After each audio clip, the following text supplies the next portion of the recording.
Unfiltered cine ರಿವ್ಯೂಸ್ನಲ್ಲಿ ಇವತ್ತು review ಮಾಡ್ತಾ ಇರೋ ಚಿತ್ರ ಪೊನ್ಮ್ಯಾನ್.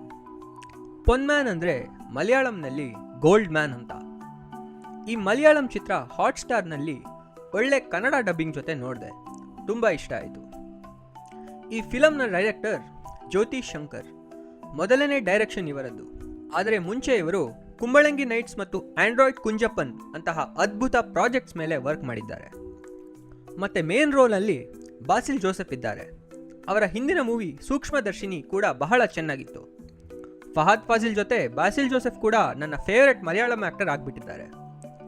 ಸ್ಟೋರಿ ಸಿಂಪಲ್ ಆಗಿ ಹೇಳೋದಂದರೆ, ಒಂದು ಮದುವೆ ನಡಿಬೇಕು. ಆದರೆ ಹುಡುಗನ ಕಡೆಯವರು ಸಾಕಷ್ಟು ಚಿನ್ನ ಡಿಮ್ಯಾಂಡ್ ಮಾಡ್ತಾರೆ. ಹುಡುಗಿಯವರು ಮದುವೆ ಆದ ನಂತರ ಕೊಡ್ತೀವಿ ಅಂತ ಲೋನ್ ರೀತಿಯಲ್ಲಿ ಗೋಲ್ಡ್ ತಗೋತಾರೆ. ಮದುವೆ ಆದ ಮೇಲೆ ದುಡ್ಡು ಕೊಟ್ಟರೆ ಓಕೆ, ಇಲ್ದಿದ್ರೆ ಗೋಲ್ಡ್ ರಿಟರ್ನ್ ಮಾಡಬೇಕಾಗತ್ತೆ. ದುಡ್ಡು ಬಂತ, ಗೋಲ್ಡ್ ರಿಟರ್ನ್ ಮಾಡ್ತಾರಾ, ಇದರಿಂದ ಯಾರ ಮೇಲೆ ಏನು ಪರಿಣಾಮ ಬೀರುತ್ತೆ ಅನ್ನೋದು ನೀವು ಫಿಲಮ್ ನೋಡೇ ಆನಂದಿಸಬೇಕು.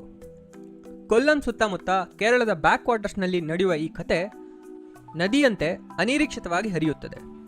ಡೌರಿ, ಅತಿರೇಕದ ರಾಜಕೀಯ ಚಟುವಟಿಕೆ ಮತ್ತು ಕುಟುಂಬದ ಒತ್ತಡಗಳ ಮಿಶ್ರಣದ ಈ ಕತೆ ರೋಚಕವಾಗಿ ಮೂಡಿಬಂದಿದೆ. ಎಂಗೇಜಿಂಗ್ ಡೈಲಾಗ್ಸ್ ಮತ್ತು ಅನಿರೀಕ್ಷಿತವಾದ ಟ್ವಿಸ್ಟ್, ಹಾಸ್ಯ ಮತ್ತು ಸೋಷಿಯಲ್ ಕಮೆಂಟ್ರಿಯ ಮಿಶ್ರಣವು ಚಿತ್ರಕ್ಕೆ ಡೆಪ್ತ್ ಕೊಡುತ್ತದೆ.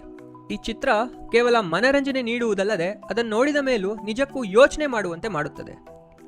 ಚಿತ್ರದ ಪ್ರಮುಖ ಅಂಶವೆಂದರೆ ಅದ್ಭುತ ಬರಹ.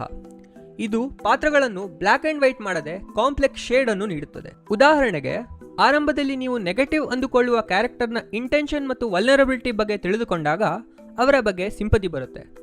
ಆಮೇಲೆ ಕ್ಯಾರೆಕ್ಟರ್ಗಳ ಟ್ರಾನ್ಸ್ಫಾರ್ಮೇಷನ್, ಅವರುಗಳ ತಪ್ಪು ಅರಿವಾದಾಗ ಮತ್ತು ಅವರ ನಿಜವಾದ ಮುಖ ಬಯಲಾದಾಗ ಬಹಳ ಅದ್ಭುತವಾಗಿ ಫೀಲ್ ಆಗುತ್ತೆ.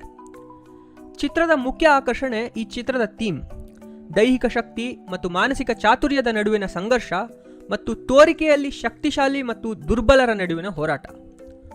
ಒಟ್ಟಾಗಿ ಹೇಳಬೇಕಂದ್ರೆ ಪೊನ್ಮ್ಯಾನ್ ಒಂದು solid family entertainer. Suspense, humour ಮತ್ತು ಸೋಷಿಯಲ್ ಕಮೆಂಟ್ರಿ ಎಲ್ಲವೂ ಪರ್ಫೆಕ್ಟ್ ಆಗಿ ಬ್ಲೆಂಡ್ ಮಾಡಿದ್ದಾರೆ.